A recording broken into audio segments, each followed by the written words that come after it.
Depuis le 18 juin, le sous-marin touristique Titan est porté disparu avec à son bord le pilote et patron de la société Stockton Rush et 4 passagers venus explorer l'épave du célèbre navire Titanic.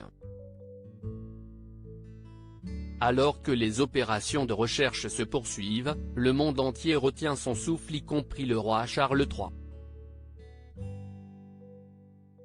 L'un des proches du monarque serait en première ligne. Si est une affaire qui défraie la chronique depuis quelques jours et maintient le monde en haleine. Tous les regards sont tournés vers le sous-marin Titan qui n'a plus donné signe de vie depuis le 18 juin.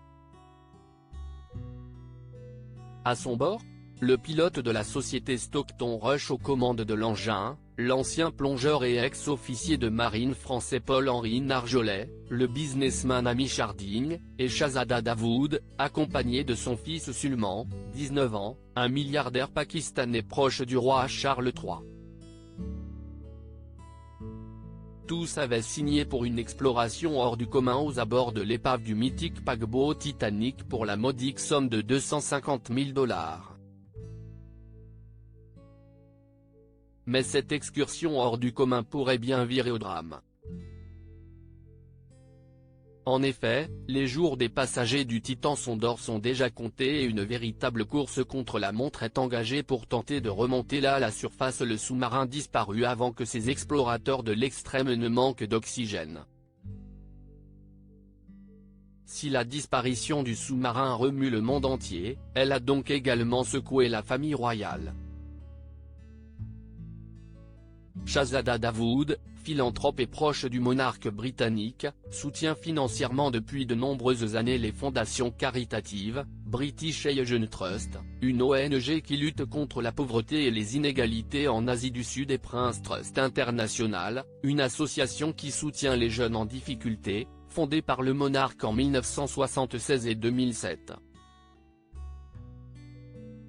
Selon le Daily Beast, ce dernier aurait expressément demandé à suivre l'affaire en temps réel allant jusqu'à exiger de son personnel qu'il le tienne informé au moindre rebondissement.